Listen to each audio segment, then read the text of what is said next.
pembicaraan dengan tim kewangan kita, pemerintah Indonesia telah memutuskan untuk bergabung dengan New Development Bank. Oke, lanjut lagi kabar mantap hari ini datang dari Indonesia dan aliansi dagang barunya yaitu BRICS, bos.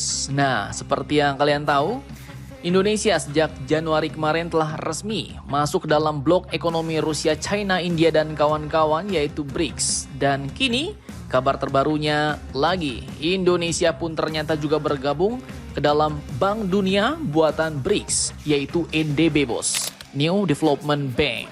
Nah, apakah NDB ini adalah saingan dari IMF dan World Bank besutan Barat? Dan apakah tujuan Indonesia masuk ke dalam Bank Dunia buatan BRICS ini? Apakah manfaatnya? Setelah ini kita kupas, bos.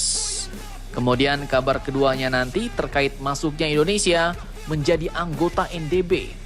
Presiden NDB pun langsung mengatakan bahwa Indonesia merupakan negara yang sangat penting bagi Bank Dunia buatan BRICS ini, bos. Bahkan ia juga turut memuji keberhasilan Indonesia, salah satunya program bahan bakar nabati Indonesia, di mana negaranya ternyata masih kalah, bos. Nah, pertanyaannya nih, bos, lantas apakah alasannya negara kita disebut sangat penting bagi Bank NDB ini, bagi New Development Bank buatan BRICS ini, bos? Penasaran beritanya? Cus!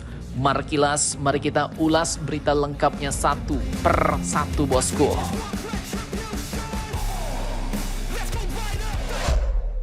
Oke, kabar yang pertama datang dari Indonesia yang kini telah bergabung dengan Bank Dunia buatan BRICS, yaitu NDB, New Development Bank. Disadur dari banyak sumber berita berikut, baru-baru ini Indonesia ternyata telah mendeklarasikan diri, bos, masuk menjadi anggota New Development Bank yang merupakan bank pembangunan besutan aliansi ekonomi BRICS. Hal ini pun diumumkan langsung oleh Pak Prabowo Subianto, Presiden Indonesia. Dalam keterangan persnya, seusai beliau menerima kunjungan kehormatan dari Presiden New Development Bank, yaitu Dilma Vana Rousseff, di ruang kerjanya di Istana Merdeka, Jakarta, Selasa, 25 Maret 2025 kemarin. Nah, dalam keterangannya, Bapak Presiden Prabowo Subianto pun mengatakan seperti ini, bos. Kita telah diundang untuk ikut menjadi anggota New Development Bank dan juga sudah dibicarakan. Tim keuangan kita sudah menilai, dan dengan pembicaraan bersama tim keuangan kita, pemerintah Indonesia pun telah memutuskan untuk bergabung dengan New Development Bank, ujar Presiden Prabowo Subianto. Dan terkait masuknya Indonesia ke dalam Bank Pembangunan BRICS ini, Presiden Prabowo pun mengatakan bahwa NDB, New Development Bank ini memiliki tujuan untuk membiayai proyek pembangunan yang berkelanjutan dan juga untuk mendorong ekonomi negara-negara berkembang. Ya, contohnya negara berkembang seperti negara kita ini, bos, Indonesia. Mantap jos. Lantas pertanyaannya nih, apakah manfaat dan keuntungannya jika Indonesia bergabung dengan Bank Dunia versi BRICS ini? Apakah yang bisa didapat oleh Indonesia? Nah, terkait hal ini admin kutip dari sumber berita berikut. Menteri Investasi dan Hilirisasi sekaligus CEO Badan Pelaksana Investasi atau BPI Danantara, yaitu Bapak Rosan Roslani, telah mengungkapkan berbagai keuntungan, bos, yang dapat diperoleh Indonesia setelah bergabung dengan New Development Bank. Menurutnya, bergabungnya Indonesia dengan NDB akan membuka peluang besar dalam pembiayaan proyek-proyek strategis, terutama di sektor infrastruktur dan energi terbarukan. Beliau menegaskan bahwa NDB memiliki kredit rating yang sangat baik, bos, sehingga bisa memberikan skema pendanaan yang lebih kompetitif bagi Indonesia. Beliau katakan, dengan bergabung ke NDB, kita bisa mendapatkan cost of fund yang lebih rendah, sehingga proyek-proyek yang ada di Indonesia dapat menjadi lebih feasible dan bisa terrealisasi lebih cepat, ujar beliau. Nah, artinya dengan ini, pembangunan di Indonesia dapat dilakukan dengan lebih ngebut nih, bos.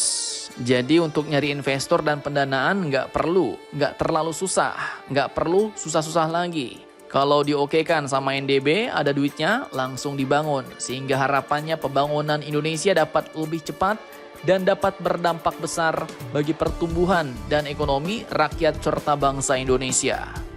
Selain itu, beliau juga mengatakan bahwa dengan adanya NDB, dukungan pendanaan untuk proyek-proyek infrastruktur, energi terbarukan, hingga konektivitas logistik akan semakin kuat. Dan hal ini pun akan berdampak positif bagi pertumbuhan ekonomi Indonesia, bos. Di mana kini, salah satu proyek yang akan menjadi fokus awal kerjasama dengan NDB adalah pengelolaan sampah menjadi energi. Bapak Rosan menyebut bahwa NDB telah berpengalaman dalam mendanai proyek serupa. Dan Indonesia akan mempelajari serta mengadopsi model yang telah berhasil diterapkan.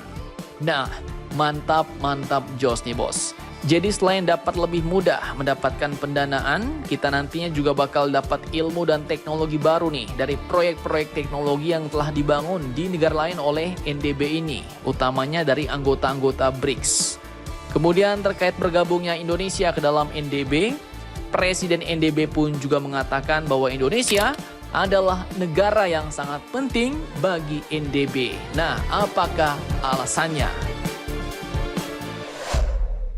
Oke, jadi terkait hal ini dikutip dari sumber berita berikut, Presiden New Development Bank atau NDB yaitu Dilma Vana Rousseff menyambut gembira keputusan Indonesia untuk bergabung, bos. Menurut beliau, Indonesia merupakan negara penting di kawasan dan di dunia, serta memiliki kesamaan visi dengan NDB dalam mendukung pembangunan berkelanjutan di negara-negara berkembang. Ia katakan, Indonesia adalah negara yang sangat penting di kawasan ini, di dunia, dan juga bagi Bank BRICS. Karena kami adalah negara berkembang di pasar yang sedang tumbuh. Dan penting bagi kami untuk membangun aliansi seperti ini, ujar Rousseff saat konferensi pers di Istana Merdeka Jakarta Selasa kemarin. Beliau yang juga mantan Presiden Brazil ini pun juga memuji kesuksesan Indonesia, bos, dalam menjalankan implementasi campuran solar dan bahan bakar nabati biodiesel 40% atau B40. Ia katakan kami tertarik pada transisi energi dan Indonesia adalah negara yang memimpin dalam energi terbarukan seperti biodiesel dengan campuran 40%. Saya sangat terkesan dengan ini, ujar Presiden New Development Bank BRICS. Ini bos, mantap jos. Ia juga mengungkapkan bahwa Indonesia sudah melakukan pencapaian luar biasa. Hal itu katanya mengingat Brazil kini baru memulai program yang sama, yaitu program bahan bakar nabati tadi pada tahun ini, bos, dengan campuran bahan bakar nabati 14%. Sedangkan Indonesia sudah 40% katanya. Mantap jos. Nah, dengan fakta ini, kemungkinan nanti teknologi B40 Indonesia mungkin juga akan di-share dan sebagai contoh oleh negara-negara lain yang kini sedang mengembangkan energi terbarukan dari bahan bakar nabati tersebut, bos. Dan kini satu lagi langkah maju Indonesia resmi bergabung dengan Bank Pembangunan BRICS, Bank Dunia Besutan, Aliansi Dagang BRICS ini, bos. Mantap jos. Jadi bagaimana menurut kalian tentang hal ini? Jangan lupa komentar, tetaplah kalian barbar dan jangan santuy terus. Demi Indonesia tangguh, salam Indomax Indo Magazines.